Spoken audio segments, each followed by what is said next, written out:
고린도 후서 1장 8절부터 11절까지 말씀입니다. 8절입니다. 형제들아, 우리가 아시아에서 당한 환난을 너희가 알지 못하기를 원치 아니하노니 힘에 지나도록 심한 고생을 받아 살 소망까지 끊어졌고 우리 마음에 사형 선고를 받은 줄 알았으니 이는 우리로 자기를 의뢰하지 말고 오직 죽은 자를 다시 살리시는 하나님만 의뢰하게 하심이라. 그가 이같이 큰 사망에서 우리를 건지셨고 또 건지시리라. 또한 이후에라도 건지시기를 그를 의지하여 바라노라. 11절 너희도 우리를 위하여 간구함으로 도우라. 이는 우리가 많은 사람의 기도로 얻은 은사를 인하여 많은 사람도 우리를 위하여 감사하게 하려 함이라. 아멘. 이 말씀은 살아계신 하나님 아버지 말씀입니다. 10월 달을 상달이라고 해요. 상달. 큰 달. 들녘을 보면은 괜히 푸근해져요. 농사는 내가 안 져도 마음이. 그런데 금년에는 그 자빠져 있는 벼들을 보면은 마음이 편치 않아요. 그걸 다 세워야 되는데 시골에 일손이 없잖아요. 그렇게 그 젖은 상태 속에서 한 열흘만 놔두면 싹이 나요. 그러면 금년 농사는 헛거죠. 이제 우리나라가 농경사회는 아니에요. 박정희 대통령하고 김대중 대통령이 출마해서 서로 유세할 때 박정희 대통령은 우린 땅덩어리가 작고 농토도 얼마 안 되고 이렇게 해서는 가난을 못 벗어난다. 중공업 회사나 공장을 만드는 중공업으로 가야 산다. 그랬더니 이제 김대중 씨는 아니다. 조상 대대로 물려온 농업을 버릴 수 없다. 우리 농경사회로 가야 된다. 둘이 그렇게 유세를 할 때에 그렇게들 얘기를 했어요. 그거를 보면서 지도자는 멀리 볼 줄 알아야 되겠구나라고 하는 걸 느껴요. 김대중 씨가 대통령이 처음에 됐었더라면 농경사회에 갔으면 가난 못 벗어나죠. 지금도 여전히. 왜? 농토는 제한돼 있잖아요. 우리나라는 산이 70%인데. 다행히 박정희 대통령이 되셔서 중공업으로 그게 지금 수출하고 세계 10위권 경제, 이게 지도자를 잘 만나야 돼. 지도자. 우리가 사는 세상은 참 어려워요. 생각지 못했던 일들이, 사람들이 강팍해져 마음이. 순천에서도 괜히 지나가는 학생 뒤에서 때려 죽이고,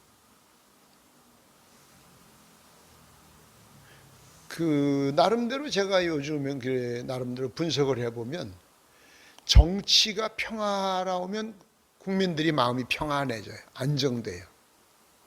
삶이 안정되고 생활이 안정되고 마음이 포근해지고, 그러면 범죄율이 없어져요. 그런데 정치가 심란하잖아요. 너다지 싸우고 너다지 데모하고 너다지. 그러니까 사람들 마음이 심란해지고 강팍해지고 문제가 자꾸 생기는 거예요. 언제 무슨 일이 어떻게 닥칠는지 몰라요. 그래서 옛날 어른들도 사람이 살아가려면 일생 동안 12고개를 넘어야 된다. 12고비. 12고개를 넘어야 된다. 그만큼 어려움이 많다는 표현을 옛날에 그렇게들 하셨어요. 그것처럼 앞으로 어떤 시련, 어떤 고난이 올 줄 아무도 몰라요. 그렇기 때문에 항상 대비하고 있어야 돼요. 막연하게 있다 팍 당하는 거하고 어려움이 온대 하고 준비하고 있다 당하는 거하고는 피해가 전혀 달라요. 준비하고 있다가 맞이해야 돼요. 자동차를 타고 가다가 사고가 나는데 여기서 사고 날 거야 하고 탁 붙잡고 머리를 밑에다 집어넣고 그런 사람은 덜 다쳐요. 근데 잠자고 있다가 닥치면 피해가 더 크죠. 성경에도 보면 구약에도 그렇고 신약에도 그렇고 우리 신앙의 그 믿음의 선배들도 다 그런 고난을 겪었어요. 그래서 이 시편 49편 20절에 그랬어요. 존귀에 처하지만 깨닫지 못하는 자는 멸망하는 짐승 같다. 깨달아야 된다. 무슨 얘기냐면 시련이 오면은 왜 내게 이런 시련이 왔을까? 어디서부터 왔을까? 무엇 때문에 왔을까? 언제부터 왔을까? 생각을 해야 된다. 생각. 막연하게 이 시련 이기게 하옵소서, 물리치게 하옵소서, 그렇게 해서는 안 돼요. 그러니까 어떤 사람들은 고난을 당해도 이유를 알고 고난을 당하는 사람은 빨리 벗어나요. 고난 속에서. 그러나 이유도 모르고 고난을 당하는 사람은 시련의 기간이 길고 피해는 많아요. 요나라는 사람이 하나님 말씀을 어기고 사실 선교사가 된다, 목사가 된다, 이 쉬운 게 아니에요. 하고 싶지 않아요. 그래서 어떤 목사님들 보면 난 죽어도 우리 아들은 목사란 말 안 만든다. 이 사람들한테 시달리는 게 차라리 중노동을 하고 나면은 육체적으로 피곤하지만 잠도 잘 자고 피곤하니까 밥맛도 있고, 정신적으로 시달려 놓으면요 잠도 안 오고 밥맛도 없고 피곤해요. 우리 교회, 이제 한국 교회가 한 교인들이 수틀리면 목사님 내쫓는 것이 아주 전통이야, 전통. 이제 근래는 덜 하지만 그 전에 보면 그래서 거의 우리 전도사 시절 목사 천년 보면 거의 3년에 한 번씩은 목사님들이 옮겼어요. 3년.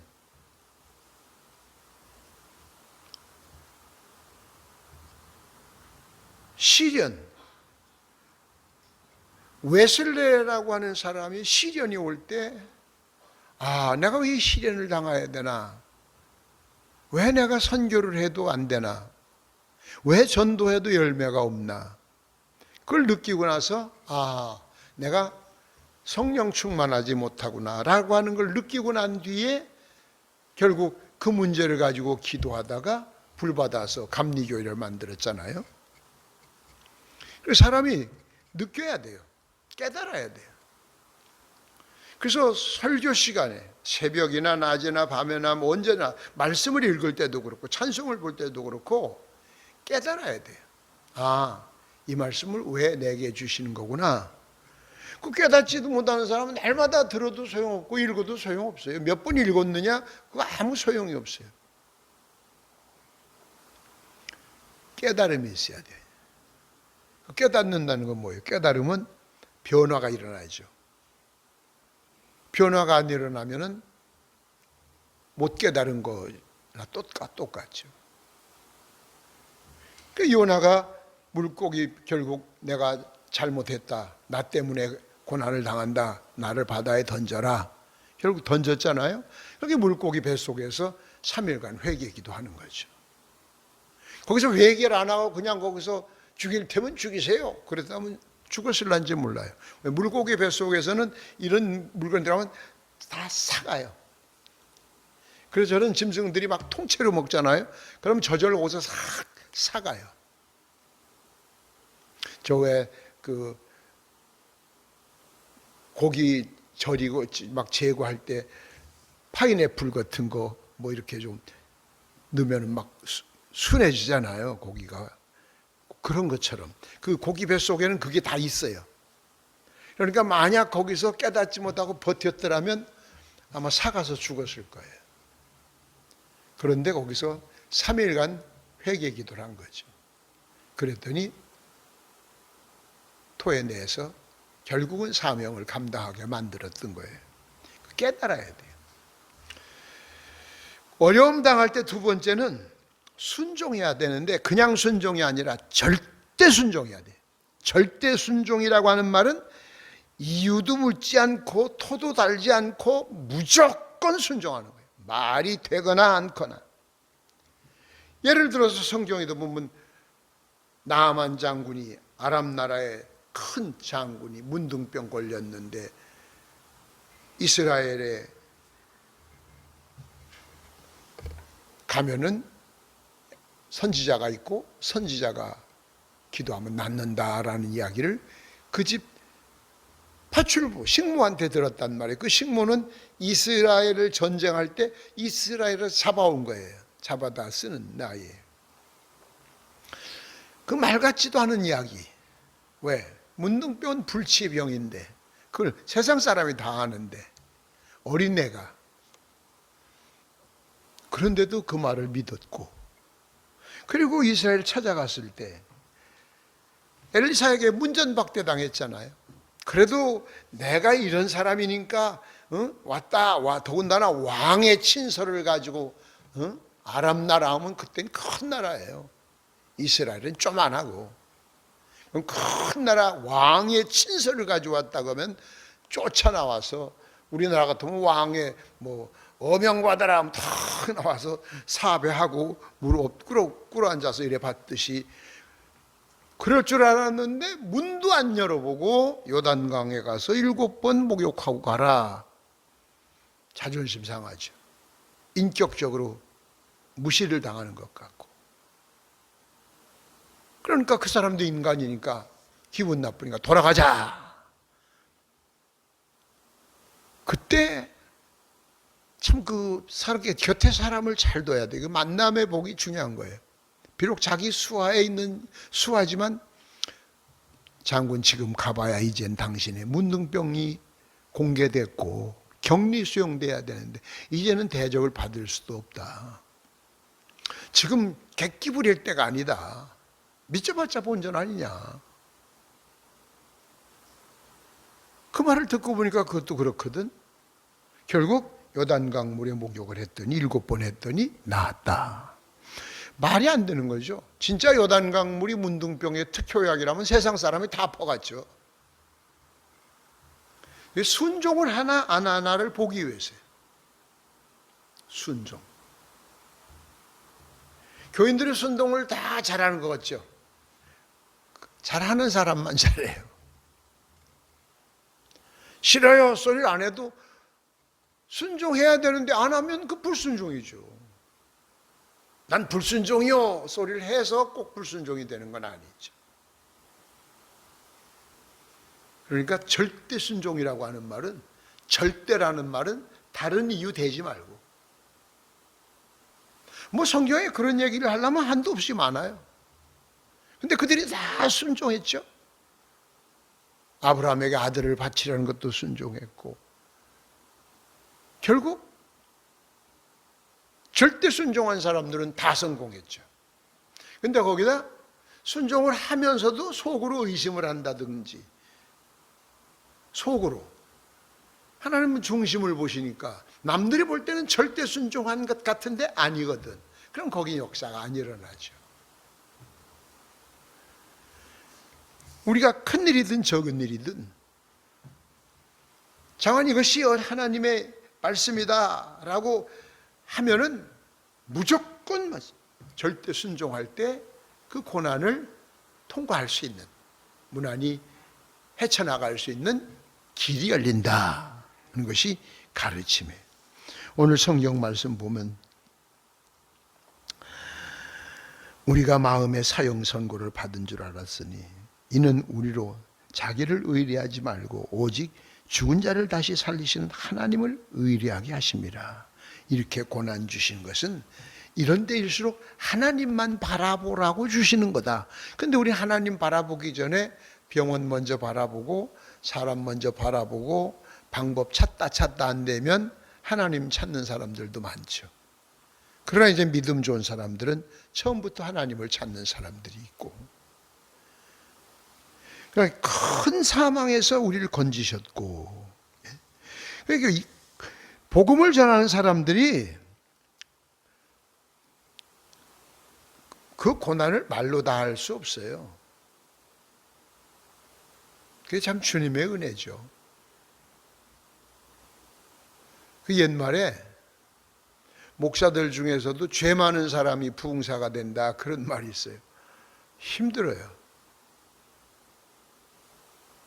보통 부흥회 가서 10시간.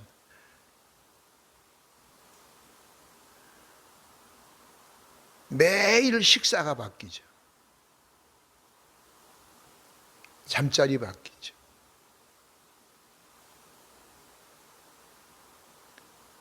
참 사람이 간사해요. 큰 좋은 호텔이 있어요. 바로 옆에 여관도 아니고 여인숙. 여인숙은 화장실도 하나요. 공동. 샤워장도 하나요. 세수도 거기 와서 하고 양치도 거기 와서 해야 돼. 다 같이. 투숙객들이 다. 밥도 같이 먹어. 식당 같은 데서. 이게 옛날이 아니고 그렇게 멀지 않은 때, 그래도 이름 있다고 하는 목사님네 부흥회를 갔는데 호텔이 아니라 바로 옆집 그 여인숙의 숙소를 정해줬는데, 그것도 감사하지만 참 마음이 편치는 않더라고.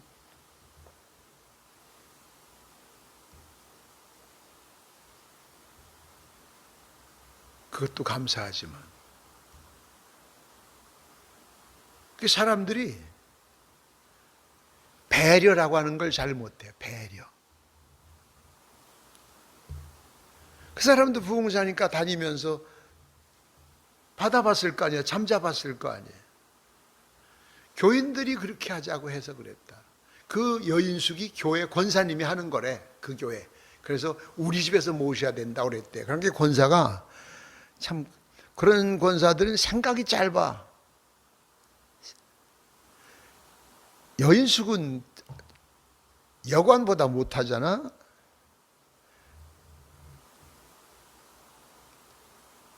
그런 때는 저희 집에 모시긴 그렇고, 모실 수 있는데 돈은 없고 그냥 다는 아니지만 조금 보탤 뛰니까 좋은데 모시라고, 그러면서 금일봉을 내놓으면 봉사하는 거잖아.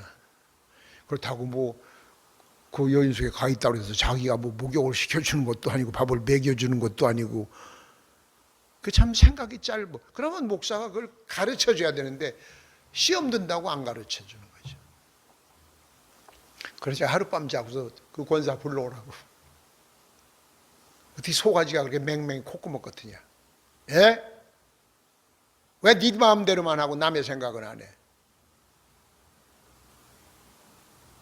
교회 돈 없으면 내가 가서 작게 저쪽에, 아주 좋은 데 말고 저 건너편에.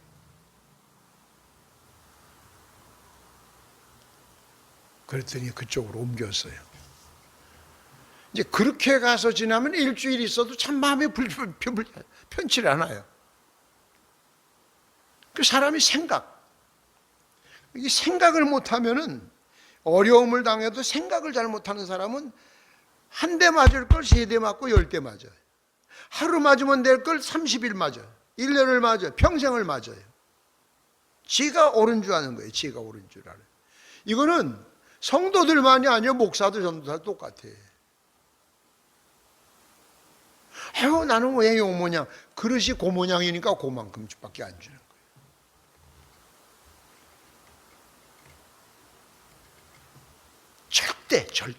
절대라는 말을 잊어버리면 안 돼요.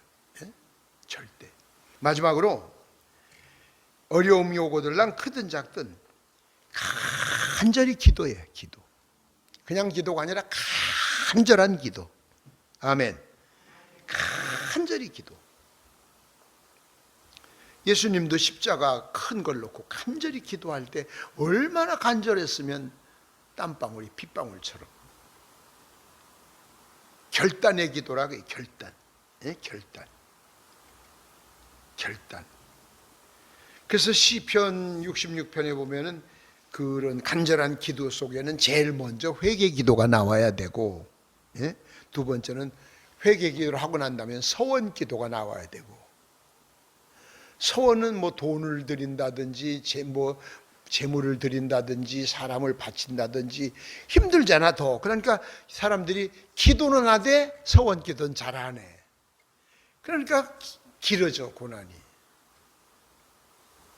결국 나중에 보면은 잃을 거 다 잃고 결국은 끌려간다고. 그게 미련해서 그런 거예요. 서원 기도. 한나 같은 경우도 보세요. 서원 기도. 서원했으면 해야 돼요. 임사무엘 목사 같은 경우는 서원한 거죠. 임신하기도 전에 2년 전에 서원을 했어요. 이번엔 아들을 낳는다. 이름은 사무엘이다. 그러면 목사다. 그때 이제 저희 어머니가 그때 이제 신앙생활 하실 때니까요. 내가 6남매를 낳았어. 배를 딱 보니까 딸이야, 딸. 그래서 제가 사무엘이요, 이름이 사무엘. 여자가 사무엘이요 있어, 성경에 남자인데. 그랬더니 그건 자네가 지어놓은 거지. 그때 이제 저희 누님이 순복음교회 권사 신매전사 엄마가 맞장구를 치는 거예요. 내가 사남매 낳았어. 엄마 말이 맞아. 아니라니까. 그랬더니 세울 걸 세워야지. 아들 낳았잖아요. 그때 이제 내가 어때? 내 말 맞지? 그러고 이제 우린 2년 있다가 딸을 낳았는데 이름을 미리 정해서 성혜, 거룩성자, 은혜자, 하나님이 주신 딸이다. 그렇게 낳을 거다. 그랬더니 아이고 어쩌다 한번 맞춰놓으니까 지가 하나님인 줄 아네. 그러더라고요. 그래서 아니 기도하면 된다. 그랬더니 배를 보더니 이거야말로 아들이다. 아들이면 성에 이름이 되겠어 그게? 그건 네가 지금 글쎄 이건 내가 기도하는 건 그대로 된다니까. 그랬더니 저희 누님이 그래요. 어쩌다 한번 맞춘 거 가지고 내가 딸을 낳으면 내 손에 장을 지진다. 그래서 우리 누님이. 근데 딸 낳았잖아요. 그래서 내가 장 좀 지지지 그래요 권사님. 예? 서원 기도, 서원은 그게 중요하죠. 아들 낳으면 하나님께 바치겠습니다. 우리 믿음이가 서원 기도한 거예요. 3대. 최소한 또 3대는 해야 된다.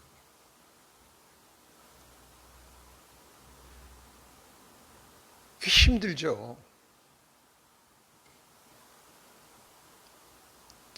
평생 지금까지 내가 딱 한 번 여기 와서 담임 목사 맡고 난 다음에 한 번 그 얘기 하더라고. 목회 안 하고 다른 일 하면 안 돼요? 처음 들었어. 그게 엄청 힘든가 봐. 2번 다시 그 얘기 하지 마. 그렇게 얘기하고 말았어요. 평생 한마디도 안 하다가 그 얘기를 하더라고.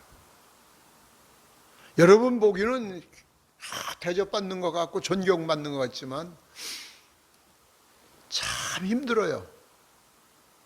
일일이 말 안 하죠. 가끔 푸쑥 전화 한 통 해가지고 심장을 홀라당 뒤집어 놓는 사람이 있고, 들을래서 듣는 게 아닌데 예배 끝나고 나가면서 자기들끼리 쑥덕거리는 얘기가 잊혀지지 않는 상처가 되는 게 있고, 신앙생활하는 사람들은 그걸 참 조심해야 돼요. 간절히 기도하되 크고 작은 문제 생기면 회개가 먼저 해야 되고, 그 다음에 서원 기도를 해야 돼. 빨리 끝나. 그러면 그 다음에 이제 확신을 주셔요. 늦게 온 사람을 위해서 크고 작은 어려움 당할 때 첫째는 깊이 깨달아야 된다. 깨달아야 된다. 절대 하나님 앞에서 잘난 척 좀 마. 잘난 척 하다간 맞아 죽어요. 뭘 안다고 껍적거리지 마세요. 무조건 나는 죽었어 하고 순종해야 돼. 내 생각엔 그건 그럼 지가 하나님보다 높다는 얘기예요. 그것처럼 불경죄가 없어요. 깊이 깨달아. 왜 내가 이런 고난을 당할까? 어디서부터 잘못된 건가? 실을 얽힌 걸 풀어야지. 막연하게 해결해 달라고 기도하면 그게 안 된다고. 평생 기도해도 안 된다고. 두 번째는 절대 순종해야 돼. 절대. 절대란 말이, 절대는 티끌만큼도 거기에 불순물이 끼면 안 돼. 내 생각이나 끼면 안 돼. 마지막 세 번째는 간절히 기도해야 된다. 간절히 기도라는 건 아주 진짜 아주 생명을 바쳐서 기도하는 걸 말하는 거예요. 간절한 기도. 요즘은 산기도를 안 가지만 예전에 산기도들 가잖아요. 그래서 나무 붙들고 몸부림을 치잖아요. 그러다 보면 나무가 뽑힌다고 얘기해요. 나무가 뽑힐 정도로 몸부림을 치는 거예요.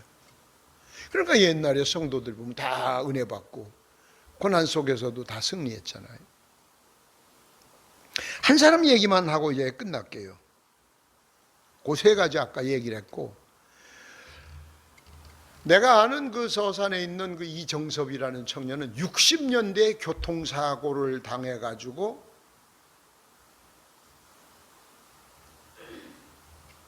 600만 원, 그 당시에 600만 원이라고 하면 엄청 큰 사고예요. 보험회사에서는 넉넉하게 안 주죠. 예나 지금이나 감질나게 해주지.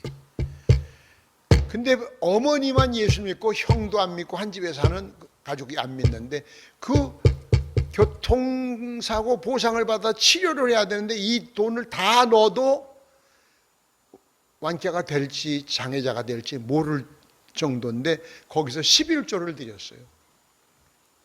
11조를. 젊은 청년이. 그러니까 뭐 난리가 난 거예요. 형이 같이, 형수가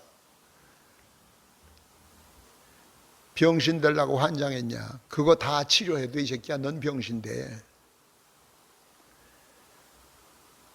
그러거나 말거나 11조를 드렸어요. 그리고서 치료를 했는데 거뜬히 나왔어요. 그 뒤에 거기 얽힌 얘기 많이 있는데 그만두고 서울 독산동에 가면 지금 빌딩 사장님이 됐다고. 교통사고 보상을 받아서 11조 뛰는 사람 많지 않아요. 퇴직하고 나서 퇴직금 중에 11조 드리는 사람 많지 않아요. 그 다른 거 다 잘해야 하나님 볼 땐 걸려 있는 거죠. 끝까지 잘해야 돼. 끝까지.